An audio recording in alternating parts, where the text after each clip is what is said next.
एक रात में मेरा पूरा चैनल टर्मिनेट हो गया। यस, 30 कॉपीराइट स्ट्राइक, वो भी एक रात में। सोचो, एक पल में सालों की मेहनत, लाखों व्यूज, सारी प्रोग्रेस, जीरो। लेकिन आज मैं पूरे प्रूफ के साथ आप लोग को दिखाने वाला हूँ कि वो चैनल मैंने वापस कैसे लाया और उसके बाद मोनेटाइज भी कैसे किया। तो पहले मैं आपको सीधा अपने मेल पर लेके चलता हूँ, जहां मुझे कॉपीराइट स्ट्राइक का मेल आया था यूट्यूब के थ्रू। तो आप ये मेल पढ़ सकते हो, इसमें मेंशन्ड है कि आपका यूट्यूब चैनल टर्मिनेट हो गया है। अब आपको मैं अपना मोनेटाइज्ड वाला मेल दिखाता हूँ जो मुझे यूट्यूब की तरफ से आया था। आप ये देख सकते हैं। यस। तो अब तक तो आपको क्लियर हो गया होगा कि ये कोई फेक वीडियो या क्लिकबेट वीडियो नहीं है।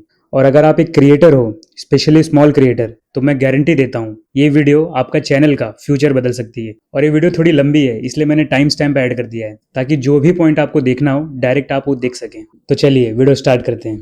एक ही रात में 30 कॉपीराइट स्ट्राइक, और इस केस में यूट्यूब आपको कोई भी वार्निंग नहीं देता है, आपका चैनल सीधा टर्मिनेट हो जाता है। और उस वक्त मुझे लगा कि सब कुछ खत्म हो गया है। ना ही मेरे पास चैनल था, ना ही मेरे पास यूट्यूब स्टूडियो का एक्सेस था। हाँ, अगर आपको 3 से ज़्यादा स्ट्राइक आती है, अगर आपका चैनल टर्मिनेट हो गया है, तो आप यूट्यूब स्टूडियो का एक्सेस लूज कर देते हैं। और ना ही मेरे पास कोई अपील का ऑप्शन था। अब यूट्यूब स्टूडियो ही नहीं था तो आप अपील कहाँ से करोगे।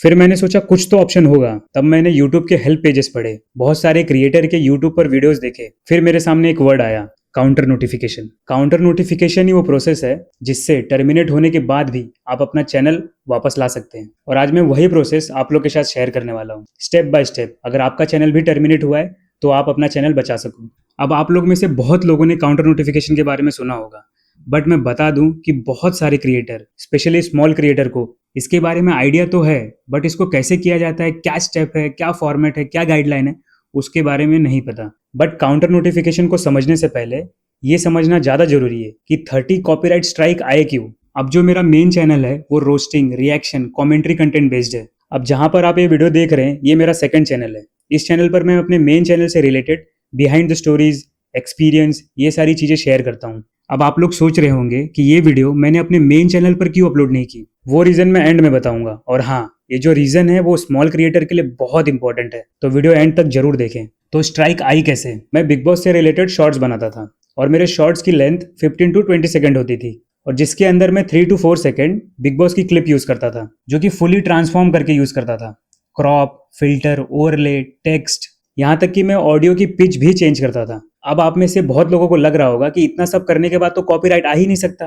यही सबसे बड़ी गलती है। यही बहुत सारे यूट्यूब क्रिएटर को इसके बारे में पता ही नहीं है। और आप लोग की तरह मुझे भी लगा कि इतना सब करने के बाद, इतना ट्रांसफॉर्म करने के बाद मैं तो सेफ हूँ, मेरे चैनल पे कोई कॉपीराइट स्ट्राइक नहीं आएगी। बट ऐसा नहीं था। ट्रांसफॉर्मेशन होने का मतलब ये नहीं है कि आपको कॉपीराइट स्ट्राइक नहीं आएगी। ओनर चाहे तो आपको कभी भी स्ट्राइक मार सकता है। अब आप में से बहुत लोग को लग रहा होगा कि मैंने प्रॉपर तरीके से ट्रांसफॉर्म नहीं किया होगा, तो मैं सिर्फ रेफरेंस के लिए आप लोग को एक शॉर्ट का एग्जांपल दिखा देता हूँ। तो देखो, तो आप क्या करोगे?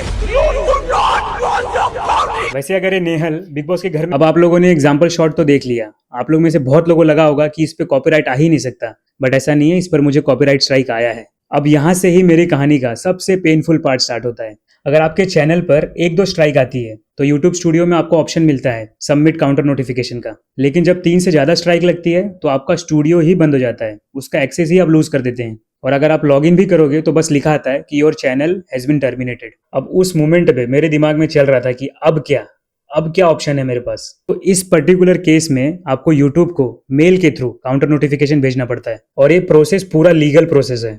और यही मेरी कहानी का टर्निंग पॉइंट है। काउंटर नोटिफिकेशन एक लीगल डिक्लेरेशन है जिसमें आप यूट्यूब को लिख कर बताते हैं कि आपने जो कॉपीराइट कंटेंट यूज किया है उसके राइट्स आपके पास हैं, या फिर आपका कंटेंट फेयर यूज के अंडर आता है। अगर आपने काउंटर नोटिफिकेशन का मेल गलत फॉर्मेट में सबमिट किया तो यूट्यूब उसको रिजेक्ट कर देता है। और ये बहुत सारे क्रिएटर को, स्पेशली स्मॉल क्रिएटर को, इसके बारे में आइडिया ही नहीं है। अब एग्जाम्पल के लिए मैं आपको अपना ही मेल दिखा देता हूँ, जो कि मैंने यूट्यूब को काउंटर नोटिफिकेशन मेल सेंड किया था। अब ये जो मेल आप देख रहे हैं ये ऑफिशियल फॉर्मेट में मैंने लिखा है। तो ऑफिशियल फॉर्मेट में ये सब लिखना बहुत जरूरी है।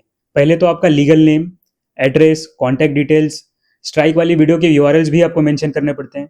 उसके बाद आपको क्यों लगता है कि आपका कंटेंट फेयर यूज में आता है, वो सारे पॉइंट भी आपको मेंशन करने पड़ते हैं।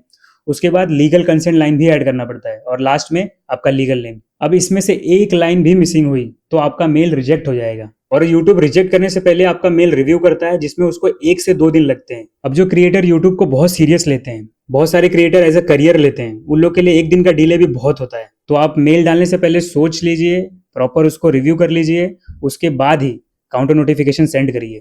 जब आपका काउंटर नोटिफिकेशन एक्सेप्ट हो जाता है तो यूट्यूब क्लेममेंट को, यानी कि जिसके पास कॉपीराइट कंटेंट का राइट्स है, जो उस कॉपीराइट कंटेंट का ओनर है, उसको 10 से 14 वर्किंग डेज का टाइम देता है। वर्किंग डेज से मेरा मतलब है इसमें सैटरडे और संडे इंक्लूड नहीं होता है। और इन 14 दिनों में क्लेममेंट के पास दो ऑप्शन होते हैं, या तो वो कोर्ट केस फाइल करे या उस मेल का कोई रिप्लाई ही न दे। अगर कॉपीराइट कंटेंट का जो ओनर है केस फाइल नहीं करता है तो यूट्यूब ऑटोमेटिकली स्ट्राइक हटा देता है और आपकी सारी वीडियोस रिस्टोर हो जाती हैं। मेरे केस में ओनर ने कोई भी लीगल एक्शन नहीं लिया। 14 दिनों बाद सारी की सारी 30 की 30 स्ट्राइक रिमूव हो चुकी थी। और जिस रात मैंने सोचा था कि सब कुछ खत्म हो गया है, उसके 2 हफ्ते बाद ही मेरा चैनल वापस आ गया था। उसके बाद मैं कंसिस्टेंट रहा, मैंने रेगुलर शॉर्ट्स अपलोड किए और कुछ टाइम में मेरा चैनल मोनेटाइज्ड हो गया। अब जो ये पूरा एक्सपीरियंस था, ये मेरे लिए इमोशनल रोलर कोस्टर जैसा था।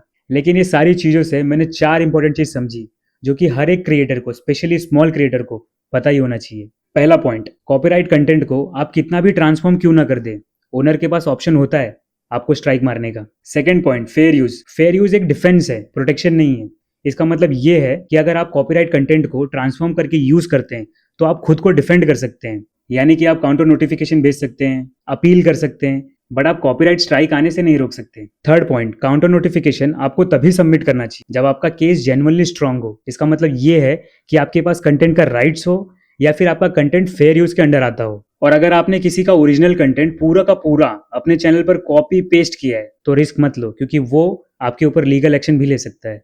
फोर्थ पॉइंट, बैकअप चैनल होना बहुत जरूरी है। अगर आपका channel commentary, reaction, roasting based है, जिसमें आपको रेफरेंस के लिए किसी और का ओरिजिनल कंटेंट यूज करना पड़ता है, स्पेशली कॉपीराइट कंटेंट यूज करना पड़ता है, तो आपके चैनल पर कभी भी कॉपीराइट स्ट्राइक आ सकता है।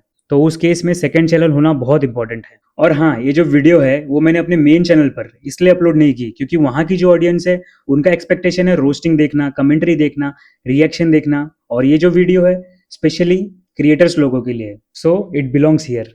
अगर आप क्रिएटर हो, स्पेशली स्मॉल क्रिएटर हो, तो मेरी गलतियों से सीखो। अपनी इतनी सालों की मेहनत को सिर्फ कॉपीराइट स्ट्राइक की वजह से बर्बाद मत होने दो। और हाँ, अगर आपको वीडियो थोड़ी भी इंफॉर्मेटिव लगी हो, अगर आपको 1% भी कुछ सीखने मिला हो, तो प्लीज लाइक करिए। और आपके मन में कोई भी डाउट्स हो तो आप कमेंट में पूछ सकते हैं और अपने दोस्तों के साथ शेयर करो। और हाँ, सब्सक्राइब करना मत भूलना। Thank you.